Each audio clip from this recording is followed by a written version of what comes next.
네, 이제 골로새서 강해로 들어가도록 하겠습니다. 먼저 골로새서에 대해서 설명을 드리겠습니다. 골로새서의 집필 시기는요, 바울이 로마에서 1차로 투옥된 때인 AD 62년에서 63년경이 되겠습니다. 먼저 배경을 말씀드리겠습니다. 골로새라는 도시는요, 소아시아, 지금의 터키 지역에 위치한 도시입니다. 상공업의 중심지였기 때문에 여러 민족들이 모여 살았습니다. 그 민족들을 통해서 다양한 종교들이 이 골로새 도시에 들어왔습니다. 또한 골로새에는 시리아의 안티오쿠스 3세가 유대인들을 많이 이주를 시켰어요. 그래서 유대인들이 많이 살았기 때문에 유대교적인 색채도 강했습니다. 이런 골로새 도시에 교회가 생겨났습니다. 에바브라라는 사람의 전도에 의해서 교회가 생겨났어요. 에바브라는요, 바울이 에베소에서 두란노 서원에서 2년 동안 복음을 전했는데 그때 바울에게 복음을 듣고 이 골로새에 와서 복음을 전하게 되었습니다. 복음의 씨앗을 뿌렸습니다. 복음은요, 생명력에 있습니다. 복음의 씨앗을 뿌린 곳에 반드시 복음의 열매가 생겨납니다. 그래서 이 골로새라는 이 도시에 교회가 생겨난 것입니다. 그런데 이 골로새 교회에 다양한 많은 민족들이 들어왔어요. 그리고 그들을 통해서 다양한 종교들이 들어오면서 이게 복음이 굉장히 변질된 그런 위험에 처해지게 되었습니다. 교회 안으로 율법주의, 또 신비주의, 그 다음에 금욕주의 이런 것들이 들어오면서 복음이랑 섞이면서 복음이 아주 혼란스럽게 되는 그런 위기를 당하게 되었습니다. 그러니까 에바브라가 이제 위기의식을 느끼고 로마 감옥에 감금되어 있는 바울을 찾아옵니다. 그래서 바울이 그 소식을 듣고 골로새 교회를 이런 이단 사상으로부터 지키기 위해서 쓴 책이 골로새서가 되겠습니다. 그래서 구조를 말씀드리면 1장부터 2장에서는 예수님에 대한 소개를 합니다. 예수님이 어떤 분이신지 분명하게 알아야지 우리가 진리에 굳게 서서 거짓 이단의 가르침에 넘어가지 않게 되는 것입니다. 또 3장과 4장에서는 성도의 성숙한 삶에 대한 권면을 주고 있습니다. 예수님에 대한 진리를 내가 확실하게 붙들었다면 그때부터는 그 진리 안에 뿌리를 내리면서 더욱더 그 진리 안에서 전진하면서 성숙해지는 그러한 삶을 살아야 하는 것입니다. 교회 안으로는요, 계속해서 이단의 사상이 들어옵니다. 다른 종교로부터 나온 그런 사상이 교회로 들어와서 혼란스럽게 되는 일들이 일어납니다. 이것은 기독교 2000년 내내 이러한 일들이 일어났습니다. 그래서 교회 안에서 행하는 가르침이라고 해서 무조건 진리라고 믿으면은 안 되는 것입니다.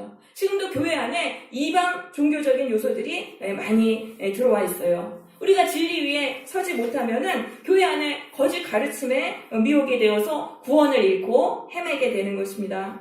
성도는 참된 신앙이 무엇인지를 바르게 알고 그 진리 위에 서서 신앙을 지켜야 하는 것입니다. 그리고 진리 위에 서서 내가 이미 흔들리지 않게 됐다면은 그 진리 안에서 성숙을 향해서 나아가야 되는 것입니다.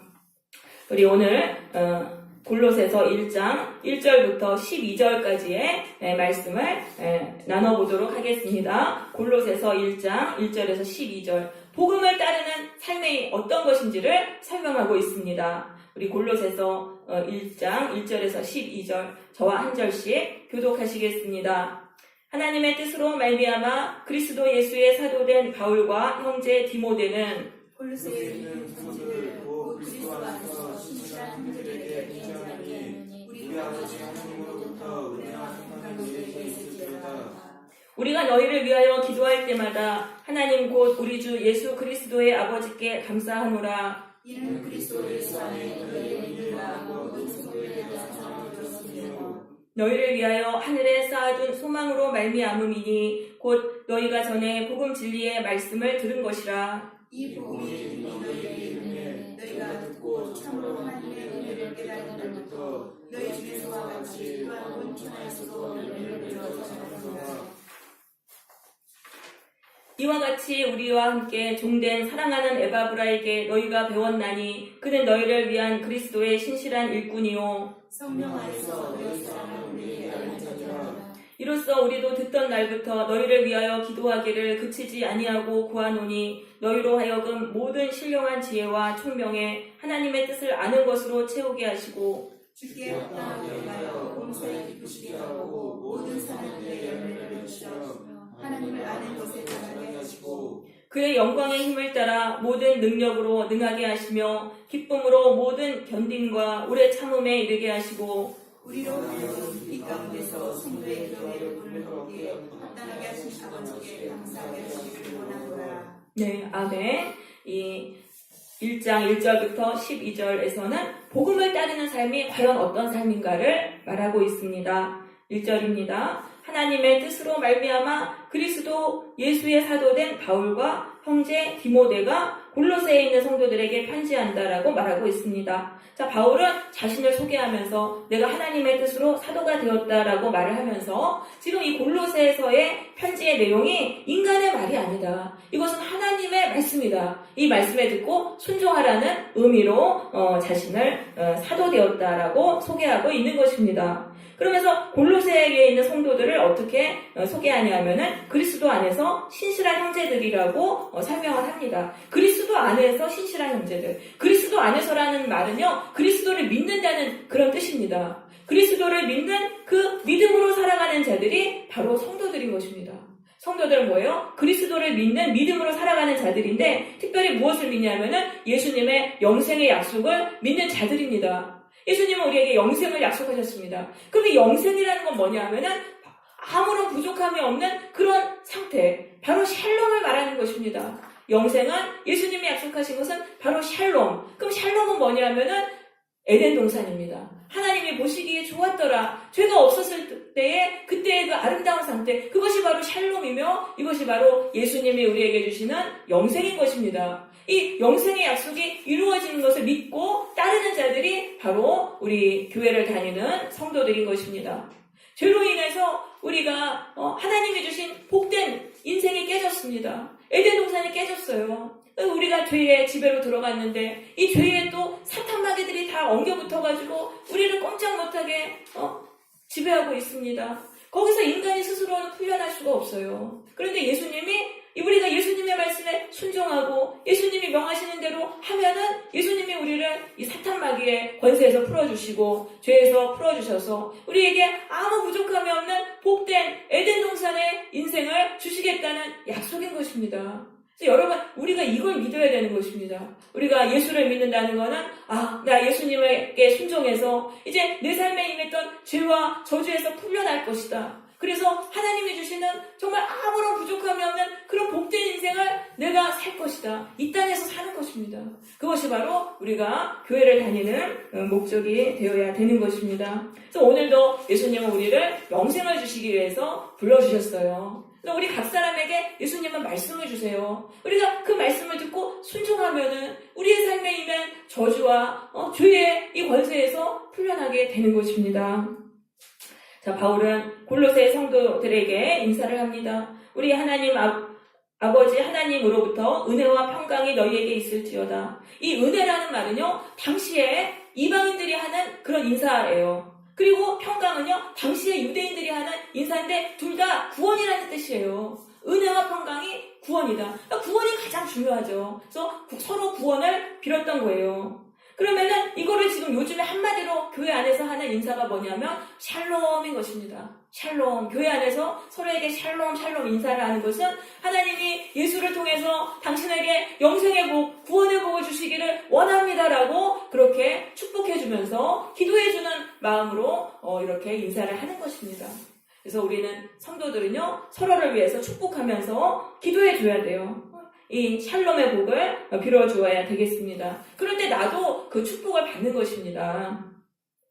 자, 이 골로새 성도들에 대한 바울의 칭찬이 3절부터 나옵니다. 우리가 너희를 위하여 기도할 때마다 하나님께 감사한다. 왜냐하면 너희가 믿음과 사랑과 소망의 삶을 살고 있다는 것을 내가 들었기 때문이다. 누구한테 들었냐면 에바브라한테 들었어요. 에바브라가 와서 골로새 교회 성도들이 믿음과 사랑과 소망의 삶을 산다라고 그렇게 말했어요. 근데 이 사람들이 이렇게 살 수 있었던 거는 5절에 보시면 너희가 전에 복음 진리의 말씀을 들었습니다.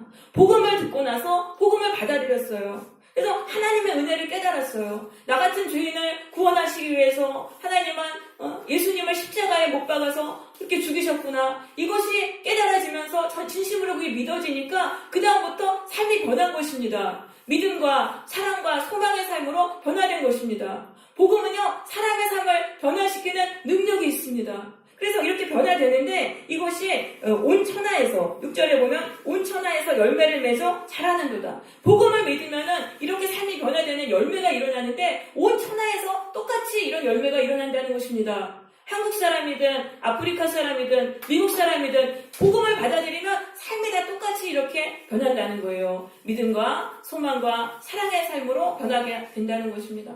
삶의 믿음으로 변화된다는 건 뭡니까? 예수 믿기 전에는 내가 내 인생의 주인이었습니다. 그래서 내가 내 삶을 이끌고 내 힘으로 인생을 살았습니다. 그런데 예수님을 믿고 나서는 내 인생의 주인을 예수님으로 모시면서 예수님께 내 삶의 주권을 드리고 나의 삶을 맡기고 살아가는 것입니다. 예수님이 나를 이끄시는 대로 그것이 가장 좋은 삶이라는 것을 신뢰하면서 따르는 삶을 살게 되는 것입니다.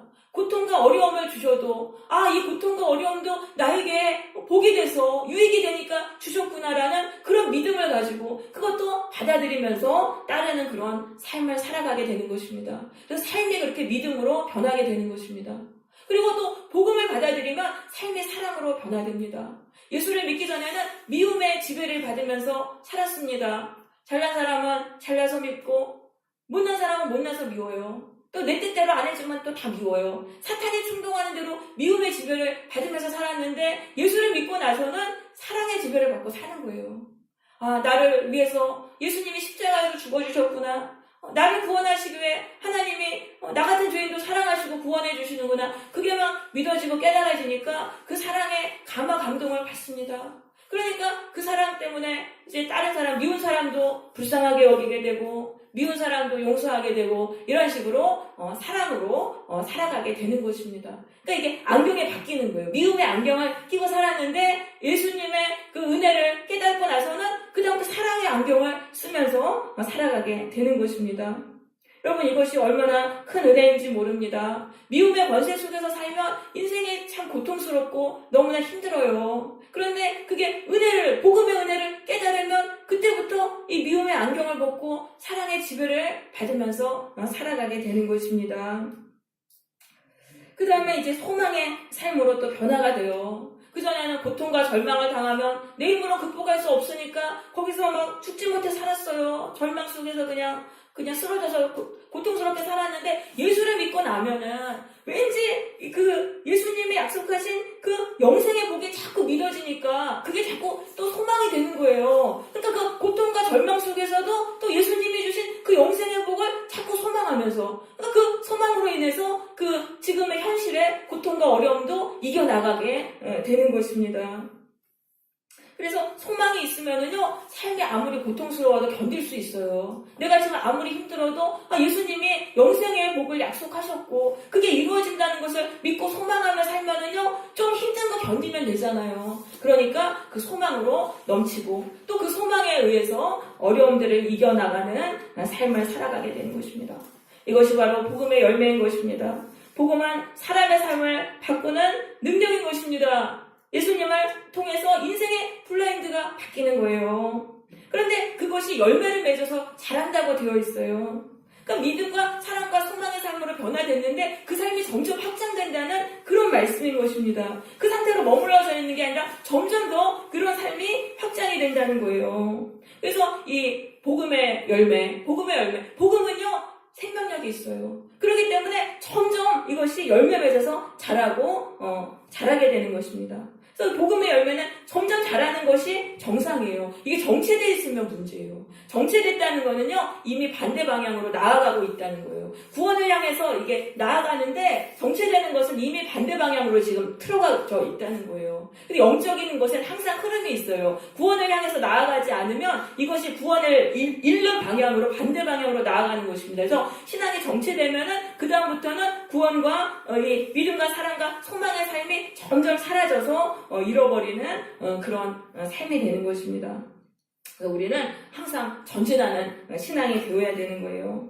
그래서 신앙은요, 등산과 같아요. 높이 올라가면은 또 새로운 경치를 보게 되는데 또 너무 아름답잖아요. 또 올라가면은 또 새로운 경치가 보이고 또 아름다운 그런 것들을 보게 됩니다. 그래서 신앙도 그렇다는 것입니다. 신앙은요, 성장하면은 우리가 영적으로 한 단계 높아져요. 그러면은 내가 달라지는 거예요. 내가 다른 사람이 되니까 이것이 그 전에 안 보이던 것이 막 또 새롭게 보여요. 그러면서 인생이 새롭게 됩니다.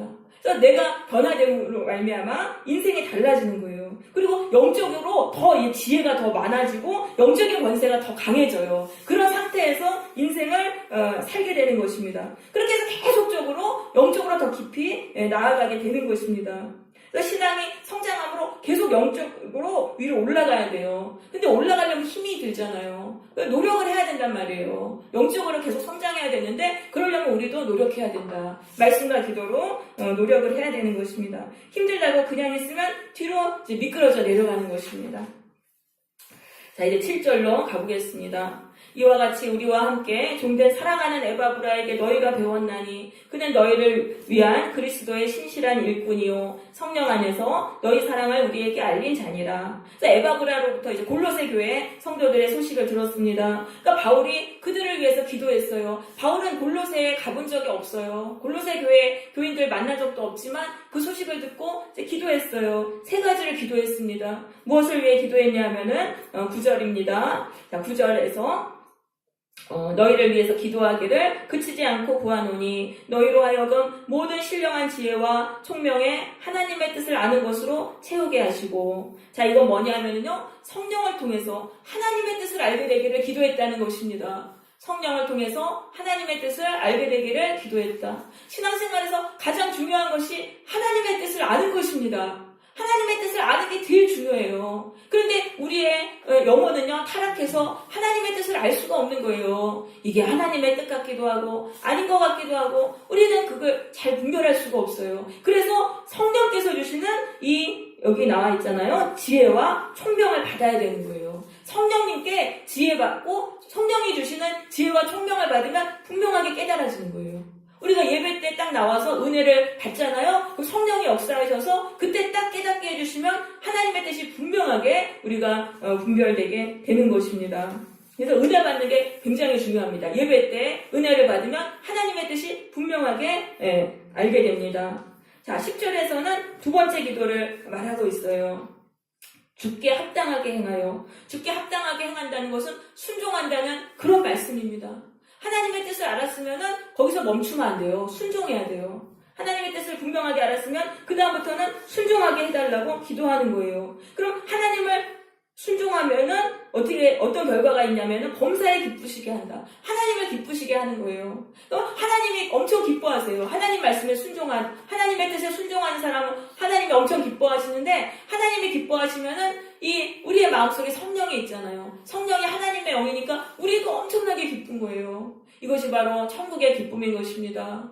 여러분, 하나님의 뜻을 알았으면 그 뜻에 분명 꼭 순종하세요. 그러면 하나님의 기쁨이 우리의 영혼 속에서 막 넘쳐서 충만하게 되는 거예요. 이게 천국의 기쁨으로 살아가는 인생인 것입니다.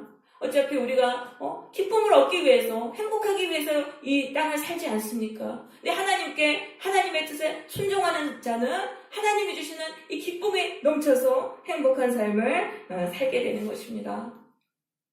또 하나님의 뜻에 순종하면 선한 일에 열매를 맺게 됩니다. 모든 선한 일에 열매를 맺고, 또 어떤 결과가 있냐면 하나님을 아는 것에서 자라게 된다. 하나님을 아는 것에서 자라게 된다. 자, 아까 9절에서는 하나님의 뜻을 아는 것을 말했잖아요. 하나님의 뜻을 아는 건 부분을 아는 거예요. 근데 하나님을 아는 건 전체를 아는 거예요. 우리가 하나님께 순종하면 하나님이 어떤 분이신지 이 하나님의 전체를 알아가게 된다는 것입니다. 그럼 하나님을 안다는 것은 진리를 안다는 것입니다. 진리를 알고 그 진리 위에서 인생을 살아가게 된다. 진리 위에서 살아가면은 인생을 승리하게 되는 것입니다. 엄청난 복인 것입니다. 우리는 하나님께 매 순간 순종해야 돼요. 하나님께 대해서 알고 싶고 진리를 알고 싶다. 그러면은 하나님께 순종해야 돼요. 하나님을 아는 것은 신학 박사가 돼서 공부를 하고 이렇게 해서 아는 것이 아니에요. 하나님의 뜻에 내가 순종할 때 하나님을 더욱더 알아가게 되는 것이죠. 하나님을 알면은 진리를 분명하게 알게 되니까 마귀에 미혹당하지 않아요. 우리의 삶을 마귀에게 빼앗기지 않고 승리하면서 살아가게 되는 것입니다. 자, 이제 11절에서는 인내할 수 있게 해달라고 기도합니다. 인내함으로 인해서 천국의 복을 받게 해달라고 그렇게 그것을 위해서 골로새 성도들이 그렇게 되게 해달라고 기도합니다. 자, 11절에 보면은 오래 참음과 모든 견딤과 오래 참음에 이르게 해달라고 기도합니다. 자, 하나님의 뜻에 순종할 때 마귀가 공격해요. 사탄 마귀가. 그러니까 골로새의 성도들이 하나님의 뜻에 순종했어요. 그런데 그 사탄 마귀가 공격을 하는데 그걸 견뎌야 되는 거예요. 그거를 견뎌야지만 자 12절에 나오면은 성도의 기업의 부분을 얻기에 합당하게 하시니라고 되어 있어요. 성도의 기업의 부분이 뭐냐면은 바로 이것이 천국의 복입니다. 우리가 천국의 복을 받으려면은요 사탄의 공격을 인내해야 되는 거예요. 우리가 하나님의 뜻대로 순종할 때 사탄이 그냥 내비두지 않아요. 사탄이 공격을 하는데 그 공격을 견뎌야 돼요. 오래 참아야 돼요. 그 언제까지? 내가 천국의 복을 받을 때까지 견뎌야 된다는 말이에요. 그러니까 천국의 복은 순종과 인내를 통해서만 받는 거예요. 그래서 인내하는 거, 버티는 거 이걸 통해 가지고 우리가 천국의 복을 받는 것입니다. 그런데 이 천국의 복을 받을 때 이제 그 12절에 보시면 성도의 기업의 부분을 얻기에 합당하게 하시니라는 말이 나와 있지 않습니까? 합당하게 하신. 우리가 천국의 복을 받으려면은 우리가 합당하게 돼야 돼요. 합당하게 된다는 거는 우리 안에 있는 죄로 왜곡된 부분이 다 고침을 받아야지만 천국의 복을 받을 수 있는 것입니다. 천국의 복을 받으려면 우리 안에 죄로 왜곡된 부분들이 다 펴져야 되는데 그러려면은 고통을 인내하는 것밖에 없다는 거예요. 사탄 마귀의 공격과 고통을 견디고 인내하는 것을 통해서만 우리 안에 왜곡된 부분이 펴지는 거예요. 그러니까 하나님은 왜 우리에게 고통을 주세요? 우리가 안에 있는 이 왜곡된 부분이 고침을 받아야지만 천국의 복을 받으니까 우리를 그거 왜곡된 거를 고치려면은 이 고통을 인내하는 것밖에 없어요. 그러니까 하나님은 사탄 마귀의 공격을 허용하시는 거예요. 그러니까 우리는 이렇게 기도하면 안 돼요. 내가 이제 공격당하고 마귀 권세한테 눌리면 너무 고통스럽잖아요. 그러니까 이 고통이 사라지게 해달라고 기도하면 안 돼요. 이 고통이 사라지면 우리는 왜곡된 면이 고침받지 못해요. 그러니까 하나님은 그 기도를 안 들어주시는 거예요. 그러니까 뭘 왜 기도해야 되냐면 하나님 제가 견디게 해주세요. 이 사탄 마귀의 공격을 끝까지 견디게 해주세요. 그것을 통해서 제 안에 왜곡된 면들이 다 고침을 받아서 그래서 하나님이 약속하신 천국의 복을 받게 해주세요. 이렇게 기도해야 되는 거예요. 그것이 바로 올바른 기도인 것입니다.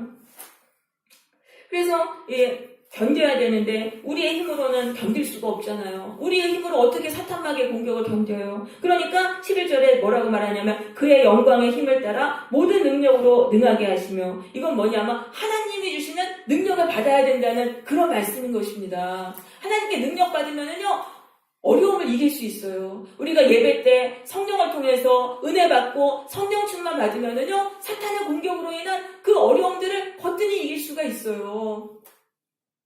왜냐하면 그런 말이 있잖아요. 배가 이렇게 가는데 앞에 암초에 걸렸어요. 그래서 꼼짝할 수 없는데 근데 강물이 불어나면은 쉽게 그 암초를 넘을 수 있지 않습니까? 그러니까 하나님이 우리에게 은혜를 충만하게 부어주시면 하나님이 주시는 그 은혜를 받으면은 우리의 삶에서 사탄의 공격을 받고 어려움을 받아도 그것들을 우리가 다 넉넉히 이겨나갈 수 있는 것입니다. 여러분, 왜 하나님은 나에게 이런 고통을 주시나? 내가 하나님께 뜻에 순종하는데 왜 나에게 이런 고통을 주시나? 그게 다 하나님의 선하신 뜻이에요. 우리 안에 있는 왜곡된 면이 그것을 통해서만 고침을 받으니까. 그래서 끝까지 인내하시기를 바랍니다. 그러면서 하나님이 주시는 은혜를 붙들고 우리가 인내하고 버티는 거예요. 예수님이 약속하신 천국의 복이 임할 때까지 버티면은 반드시 승리하게 되는 것입니다. 11절에 보시니까 기쁨으로 견디게 된다. 여러분 기쁨으로 견디게 돼요. 내가 당하는 이 고통과 이 고난의 의미를 안다면 우리는 얼마든지 기쁨으로 견딜 수 있어요. 하나님이 나에게 천국의 복을 주시려고 이렇게 고통을 주셨구나. 사탄 마귀에게 이렇게 공격당하게 하시고 이렇게 고통을 주셨구나. 이것이 결국은 다 나의 구원을 위해서 하나님이 이렇게 주신 것이구나. 이게 깨달아지면은요 지금의 고통도 기쁨으로 이겨낼 수 있는 거예요. 네, 그래서 오늘 이 바울의 기도를 통해서 우리가 이런 것들을 알아야 되겠습니다. 이 사탄 마귀의 공격은 우리의 왜곡된 부분을 고침받게 만드는 하나님의 도구라는 것을 우리는 분명히 알아야 되겠습니다. 하나님은 우리의 유익을 위해서 사탄 마귀에게 공격을 받게 하시는 거예요. 그러니까 끝까지 인내하는 자만이 우리가 사탄 마귀 권세 이기고 천국의 복을 받는 거예요. 천국의 복을 받는 거는요 결코 쉬운 일이 아닌 것입니다. 부흥회에서 목사님이 천국의 복 받으라 외칠 때 아멘 한다고 받을 수 있는 게 아니에요. 입으로 수백 번 아멘하고 외친다고 받을 수 있는 게 아니에요. 천국의 복은요 순종과 인내를 통해서만 받을 수 있는 것입니다. 하나님께 순종하기 위해서 받는 그 고난을 인내할 때 그것을 통해서 나의 왜곡된 면이 고침을 받음으로 천국의 복을 받게 되는 것입니다. 천국의 길은요 좁은 길이에요. 고난의 길이에요. 그래서 많은 사람들이 그 길을 가다가 나가 떨어지는 것입니다. 그렇지만 끝까지 이 좁은 길을 가는 자에게는 그 고난의 길이 영광의 길, 축복의 길로 바뀌게 되는 것입니다. 우리 모두 사탄의 공격을 끝까지 인내함으로 왜곡된 면을 고침받고 하나님이 주시는 천국의 복을 받게 되시기를 바랍니다. 십자가에서 죽기까지 순종하신 예수님의 뒤를 따름으로 승리하는 성도들이 되시기를 바랍니다. 찬양을 하나 드리고 또 기도하도록 하겠습니다.